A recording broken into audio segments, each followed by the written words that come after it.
The COVID response and all the shenanigans surrounding COVID in 2020 will go down in history as the greatest deception and heist ever pulled on humanity.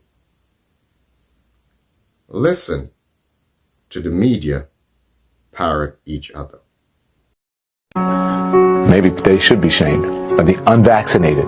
It's time to start blaming the unvaccinated folks, not the regular folks. We can't trust the unvaccinated. The unvaccinated, a group that includes children and people acting like children. When are we going to stop putting up with the idiots in this country and just say, it's mandatory to get vaccinated? Oh, you can't shame them. You can't call them stupid. You can't call them silly. Yes, they are. Those who are not vaccinated will end up paying the price. Now, at the height of COVID, Dr. Sanjay Gupta was the go-to guy when it comes to COVID on CNN.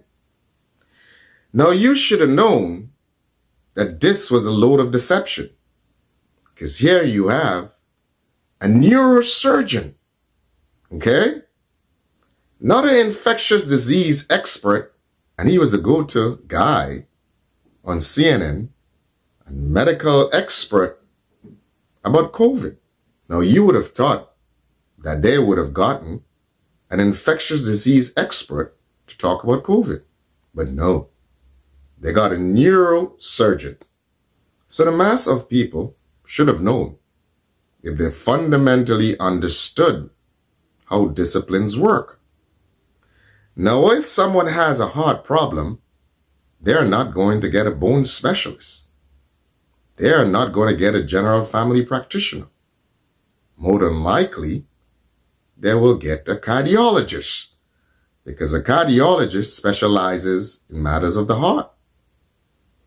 But here you had on CNN a neurosurgeon talking about and speaking as an expert on infectious disease.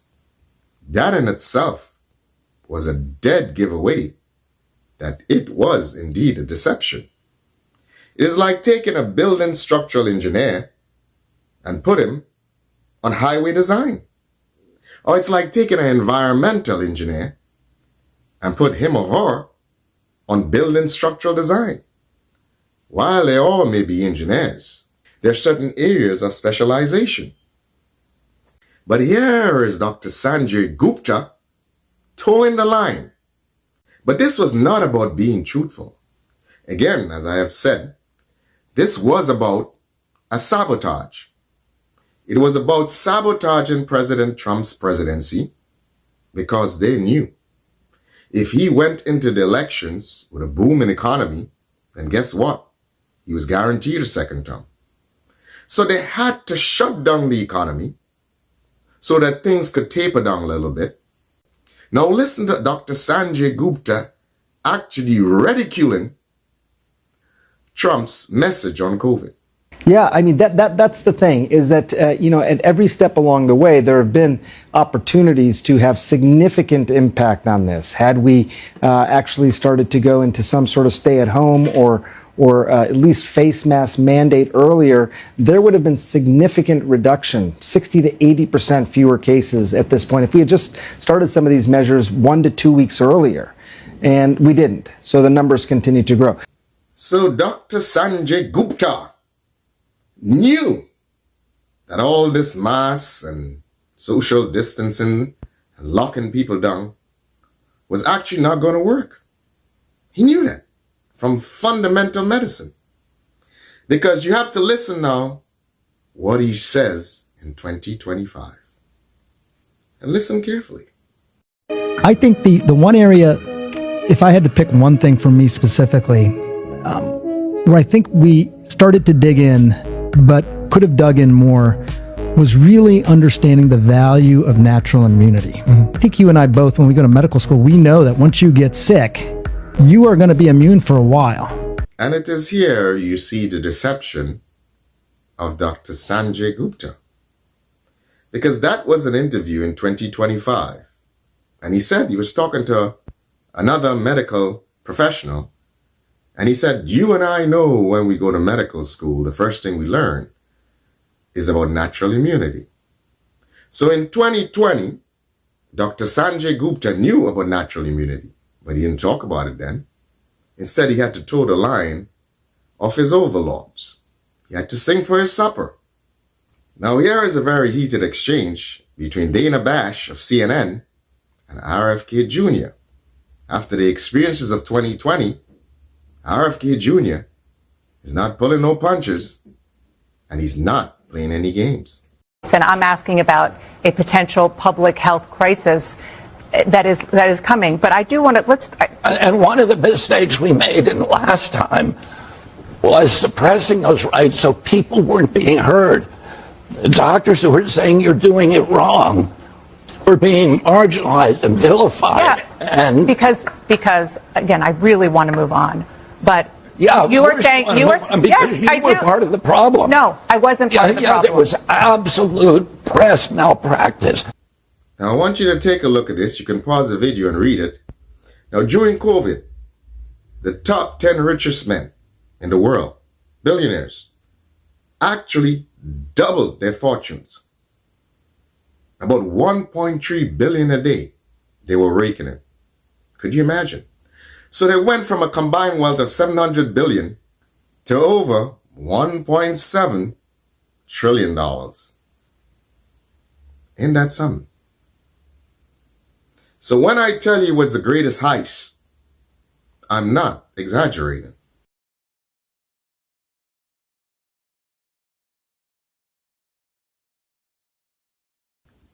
And you know, while all of this was happening, what I was doing? We were literally designing, okay, New York's infrastructure. Yeah, during COVID, we're in the office every single day. A matter of fact, there were some people, I don't know if it was building managers or whoever, who saw us going into the office every day and figured, wait, these people are probably doing something illegally. And they actually called the cops on us. But luckily, we were actually doing design for a bridge over Metro North on the Bronx River Parkway. We were actually doing the design during COVID. It's actually built right now. So when they called the cops, we had the necessary information to show them, hey, we're essential workers. But the one benefit I appreciated, it was easy to get to work. There were literally 3 or 4 cars on the highway. So take a look at that job in construction.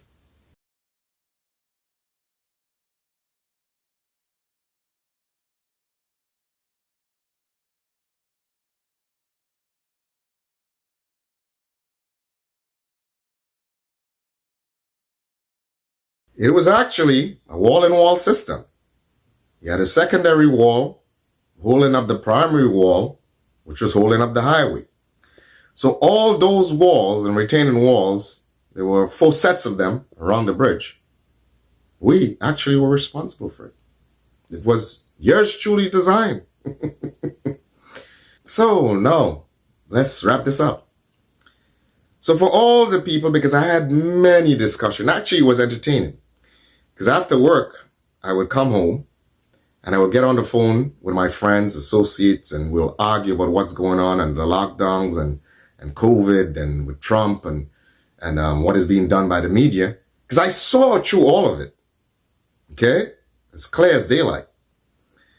And these people would be extremely antagonistic, emotional as usual, and they couldn't see what was going on. So now I'd like to say a resounding to all my associates, former friends, some of you, and others who we had very serious debates about this, and many of you acted like jerks. So now I would like to say a resounding few, okay?